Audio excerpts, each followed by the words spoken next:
بسم الله الرحمن الرحيم الحمد لله رب العالمين والعاقبة للمتقين والصلاة والسلام على أشرف الأنبياء والمرسلين محمد بن عبد الله الأمين وعلى آله وأصحابه الطيبين الطاهرين أما بعد.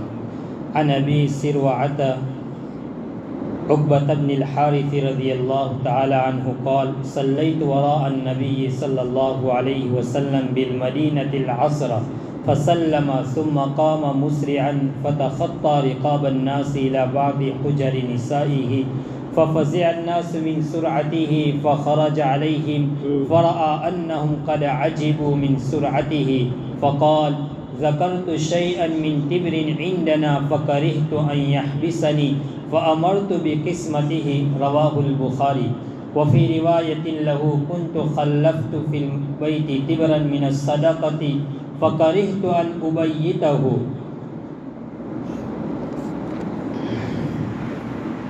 اس روایت کو نقل کرنے والے حضرت عقبہ بن حارث رضی اللہ تعالیٰ عنہ ہے. اس روایت میں نبی اکرم صلی اللہ علیہ وسلم کا ایک واقعہ ذکر کر رہے ہیں. اس روایت سے پہلے پچھلے ہفتے ہم نے پڑھا تھا کہ امام نووی رحمۃ اللہ علیہ نے اس باب میں بیان کیا ہے کہ نیکی کے کام میں، بھلائی کے کاموں میں جلدی کرنا چاہیے. تیزی کے ساتھ جب بھی کوئی خیر کا کام، بھلائی کا کام کا ارادہ دل میں پیدا ہو اور خیال پیدا ہو تو فوراً اسی وقت، اسی لمحے اس کام کو انجام دینا چاہیے اور فوراً اس کو عملی جامہ پہنا دینا چاہیے. یہ نہیں سوچنا چاہیے کہ بعد میں کریں گے، ابھی اس میں تھوڑی تاخیر کر دیتے ہیں اور اس کو ٹال دیا. فرماتے ہیں بعد میں وہ تقاضا اور وہ داعیہ وہ پیدا ہوگا یا نہیں ہوگا معلوم نہیں. تو جس وقت بھلائی اور نیکی کا خیال دل میں پیدا ہو فوراً اس کو انجام دینا چاہیے. تو اس روایت میں نبی اکرم صلی اللہ علیہ وسلم کا ایک واقعہ ذکر کر رہے ہیں. عقبہ ابن حارث رضی اللہ عنہ فرماتے ہیں کہ میں مدینۃ المنورہ میں نبی اکرم صلی اللہ علیہ وسلم کے پیچھے میں نے عصر کی نماز پڑھی. فرمایا جیسے ہی عصر کی نماز پڑھی آپ صلی اللہ علیہ وسلم نے سلام پھیرا، اسی وقت حضور پاک علیہ السلام فوراً کھڑے ہو گئے اور آپ اپنے ازواج میں سے کسی بیوی کے گھر میں تشریف لے گئے. فرمایا ہمیں بہت زیادہ تعجب ہوا کہ خلاف عادت آپ سے ایسا کام سرزد ہو رہا ہے جو کبھی آپ سے ایسا ہوا نہیں. اس سے پتہ چلا کہ نبی اکرم صلی اللہ علیہ وسلم نماز کے بعد اور ختم ہونے کے بعد دیر تک اپنی جگہ پر بیٹھے رہتے، تشریف فرماتے، صحابہ کسی کا کوئی مسئلہ ہوتا اس کو سنتے. اس سے ہمارے اکابرین فرماتے ہیں کہ ہر امام کو چاہیے کہ نماز پڑھانے کے بعد اپنے مصلی کے اوپر بیٹھے، پیچھے نہ بھاگ جائے. یہ ہمارے اکابرین فرماتے ہیں کہ کسی کو کوئی مسئلہ پیش ہو تو وہ پوچھ سکے. تو نبی اکرم صلی اللہ علیہ وسلم کی عادت شریفہ یہی تھی کہ آپ نماز پڑھا کر اپنے مصلی پر آپ تشریف فرماتے. لیکن اس دن حضرت عقبہ بن حارث فرماتے ہیں کہ ہم نے اللہ کے رسول کو دیکھا کہ سلام پھیرتے ہی فوراً آپ گھر میں تشریف لے گئے. تو صحابہ کو بہت زیادہ تعجب ہوا اور گھبراہٹ ہوئی اور نبی اکرم صلی اللہ علیہ وسلم صحابہ کو گردنوں کو پھلانتے ہوئے تشریف لے گئے. حالانکہ گردنوں کو پھلاننا احادیث میں ہے کہ یہ ناپسند ہے اور صحیح نہیں ہے. ترمذی شریف کی روایت کتاب الجمعہ کے اندر میں روایت ہے کہ جمعہ کے دن جو شخص لوگوں کی گردنوں کو فلانگ کرتے ہوئے وہ آگے کی صف میں تشریف لاتا ہے، فرماتے قیامت کے دن اس کو سخت ترین عذاب ہوگا. ترمذی شریف کی روایت ہے. فرمایا یہ شخص جہنم میں جائے گا. تو کتنی ناپسند چیز ہے کہ جو عام طور پر ہمارے وہاں یہ چیز عام ہے کہ جمعہ میں تاخیر سے آتے ہیں یا کسی بڑے کا بیان ہوتا ہے تو گردنیں پھلانگتے ہوئے آگے تشریف لے آتے ہیں. یہ صحیح نہیں ہے. لیکن نبی اکرم صلی اللہ علیہ وسلم جو گردن پھلانگتے ہوئے آپ گھر میں تشریف لے گئے تو ہمارے اکابرین اور محدثین فرماتے ہیں جب ضرورت ہو تو ضرورت کے تقاضوں کی بنیاد پر انسان اس طرح کر سکتا ہے، لیکن بغیر ضرورت کے اس طرح کرنا جائز نہیں ہے. تو بہرحال نبی اکرم صلی اللہ علیہ وسلم اپنے گھر میں تشریف لے گئے اور تھوڑی دیر کے بعد پھر گھر سے واپس آئے تو آپ نے صحابہ کو دیکھا کہ وہ تعجب میں ہے. تو آپ نے اس چیز کو محسوس کیا تو آپ نے صحابہ سے فرمایا کہ میں دوران نماز میرے دل میں یہ خیال پیدا ہوا کہ میرے گھر کے اندر میں سونے یا چاندی کا کوئی ٹکڑا پڑا ہوا ہے. تو میں نہیں چاہتا، مجھے ناپسند اور مجھے ناگوار گزرا کہ وہ اتنا چھوٹا سا پتھرا، وہ سونا یا چاندی کا وہ چیز وہ میرے گھر میں رہے اور اس کو اس حالت میں میں نماز پڑھوں، گویا اس کو صدقہ کرنے میں تاخیر ہو، یہ مجھے گوارا نہیں ہے۔ تو فوراً میں گھر میں گیا اور میں نے اپنے ازواج سے، اپنی بیوی سے، اپنے اہلیہ سے کہہ کر آیا کہ آپ اس کو صدقہ کر دو۔ تو اس احادیث میں نبی اکرم صلی اللہ علیہ وسلم کے دل میں جیسا ہی نیکی کا اور بھلائی کا خیال ہوا، فوراً آپ اس چیز کی طرف دوڑ پڑے۔ تو دوران نماز یہ خیال ہوا تو آپ نے نماز تک آپ رکے رہے اور سلام پھرتے ہی آپ نے گوارا نہیں کیا کہ تھوڑی دیر بھی اس میں تاخیر ہو۔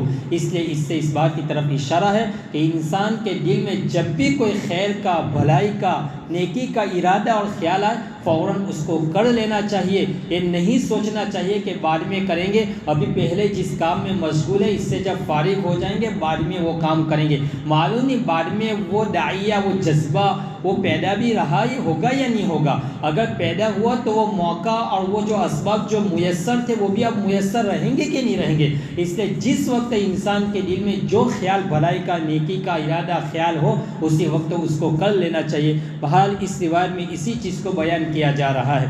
آگے دوسری روایت ہے حضرت جابر رضی اللہ تعالیٰ عنہ کی، عن جابر رضی اللہ عنہ قال قال رجل للنبی صلی اللہ علیہ وسلم یوم احد ارأیت ان قتلت فأین انا قال فی الجنہ فألقى تمرات کن فی یدہ ثم قاتل حتی قتل، متفق علیہ۔ حضرت جابر رضی اللہ تعالیٰ عنہ روایت کرتے ہیں کہ نبی اکرم صلی اللہ علیہ وسلم کے پاس ایک آدمی آیا، اور یہ واقعہ غزوہ احد کا بیان کر رہے ہیں، اور غزوہ احد سن ہجری 3 میں پیش آیا تھا۔ تو گویا غزوہ احد کے موقع پر یہ واقعہ پیش آیا تھا کہ ایک آدمی جو نبی اکرم صلی اللہ علیہ وسلم کی خدمت میں آ کر عرض کیا، اے اللہ کے رسول، اگر اس جنگ کے اندر میں مارا جاؤں تو میں کہاں جاؤں گا، میرا کیا انجام ہوگا اور میں کہاں جاؤں گا؟ تو اللہ کے رسول صلی اللہ علیہ وسلم نے فرمایا فی الجنہ، جنت میں۔ فرماتے ہیں حضرت جابر کہ وہ صحابی ایک حبشی تھے، سیاہ فام تھے، کالے کلوٹے تھے۔ تو وہ کہہ رہے کہ اللہ کے رسول، اگر میں شہید ہو گیا، میں مر جاؤں گا، میں مر گیا تو میں کہاں جاؤں گا؟ اس لیے کہ میرے پاس نہ مال ہے، شکل و صورت کے اعتبار سے میں کالا کلوتا ہوں۔ اور فرمایا آگے اس نے روایت میں ہے کہ میرے جسم سے بدبو بھی آتی ہے، میرے جسم سے بدبو آتی ہے جس کو لوگ ناپسند کرتے ہیں۔ اگر اسی حالت میں مر گیا تو میں کہاں جاؤں گا؟ نبی اکرم صلی اللہ علیہ وسلم نے فرمایا کہ آپ فی الجنہ، جنت میں جائیں گے۔ دوسری روایت میں ہے کہ وہ صحابی اپنے ہاتھ میں چند کھجوریں تھیں، تمرات، چند کھجوریں تھیں جس کو وہ کھا رہے تھے۔ اللہ کے رسول صلی اللہ علیہ وسلم نے غزوہ احد کا اعلان فرمایا کہ ہمیں احد میں جانا ہے، اور غزوہ اور کفار کی طرف سے 3000 لوگ ہیں اور یہ صحابہ چند گنے چنے تھے۔ فرمایا ہمیں جانا ہے۔ تو اس وقت اس صحابی نے یہ سوال کیا کہ اللہ کے رسول، میرے لیے کیا حکم ہے؟ میرے پاس مال نہیں ہے، میں کالا کلوتا ہوں اور میرے جسم سے بدبو آ رہی ہے۔ فرماتے ہیں کہ اس اللہ کے رسول کی زبان سے جب سنا کہ جنت میں، فرمایا وہ چند کھجوریں جو تھی اس کو بھی انہوں نے پھینک دیا۔ حالانکہ صحابہ وہ کوئی شوقیہ کوئی کھجوریں نہیں کھا رہے تھے، وہ اپنی بھوک مٹانے کے لیے وہ کھجوریں کھا رہے تھے، فقر و فاقہ کی زندگی گزار رہے تھے۔ تو ایک طبعی تقاضا تھا بھوک کو مٹانا، وہ کھجوریں کھا رہے تھے۔ لیکن جب حضور کی زبان سے جنت کی بشارت سنی کہ اگر آپ شہید ہو گئے تو جنت، فرمایا میں اتنی تاخیر کیوں کروں کہ میں کھجوریں کھاؤں اور اتنی تاخیر سے میں شہید ہوں اور جنت میں جاؤں؟ فرمایا انہوں نے وہ چند کھجوریں پھینک دی اور سیدھے چلے گئے۔ اور فرمایا سب سے پہلے جو صحابی غزوہ احد میں شہید ہوئے تو وہی، اس صحابی کا نام تو یہاں ذکر نہیں کیا، لیکن علامہ خطیب بغدادی رحمۃ اللہ علیہ نے فرمایا کہ اس صحابی کا نام عمرو بن الحمام الانصاری تھا۔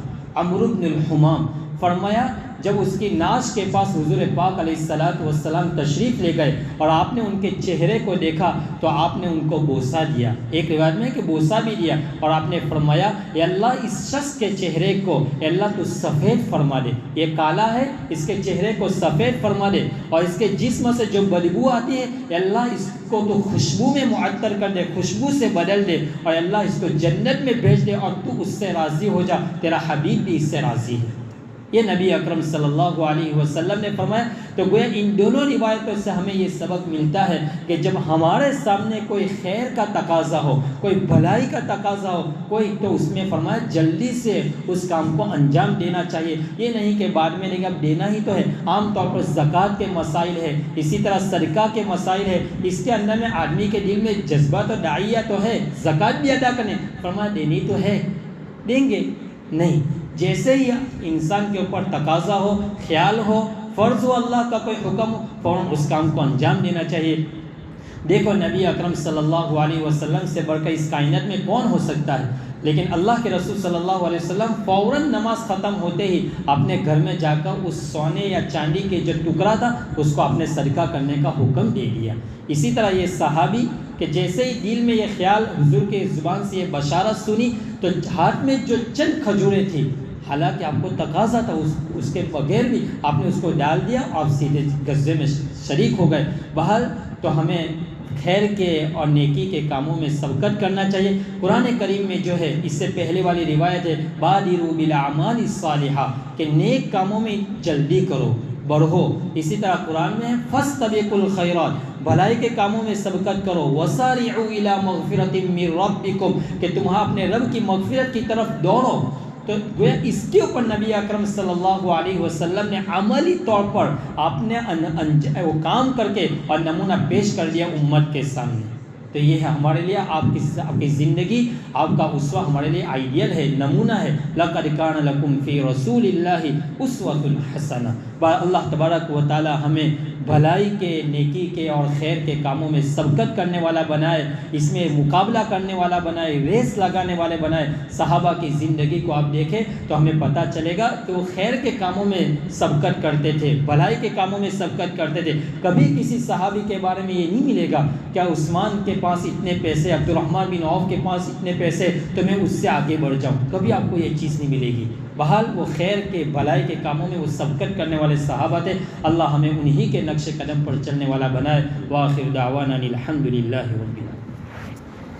بسم اللہ الرحمن الرحیم۔ اللہم لک الحمد کلہ ولک الشکر کلہ ولک الخلق کلہ بیدک الامر کلہ انک علی کل شیء قدیر۔ اللہم صلی وسلم علی سیدنا محمد وعلی آل سیدنا محمد وبارک وسلم۔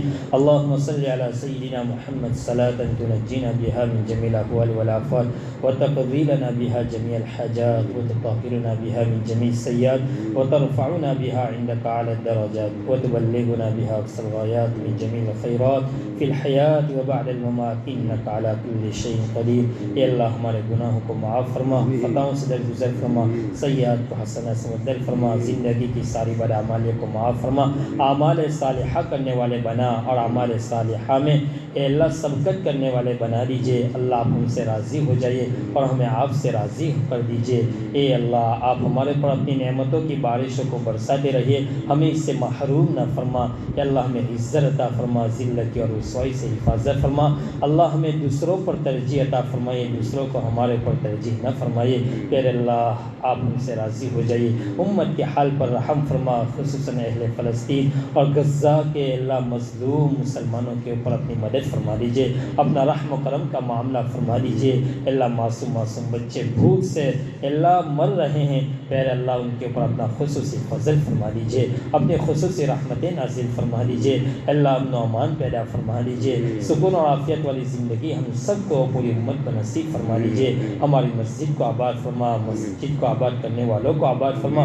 اللہ یہ تیرے جتنے بندے بیٹھے ہیں سب کو قبول فرما، سب سے راضی ہو جائیے۔ ہم سب کی ضرورتوں کو آپ اپنے خزانہ غیب سے پوری فرما دیجئے۔ اے پیارے اللہ، اے پیارے اللہ، تیری ایک نگاہ کی بات ہے، ہماری زندگی کا سوال ہے، ہمیں اپنی پستیوں کا خیال ہے، تجھے تیری رفعتوں کی شان ہے۔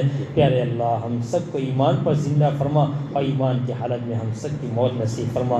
کہ اللہ مرد دم تک شریعت و سنت کے مطابق زندگی گزارنے والے بنا دیجئے۔ ہماری دعاؤں کو محض اپنے فضل و کرم سے جناب رسول اللہ صلی اللہ علیہ وسلم کے صدقے سے قبول فرما۔ وصلی اللہ تعالی علی خیر خلقہ محمد وآلہ واصحابہ اجمعین برحمتک یا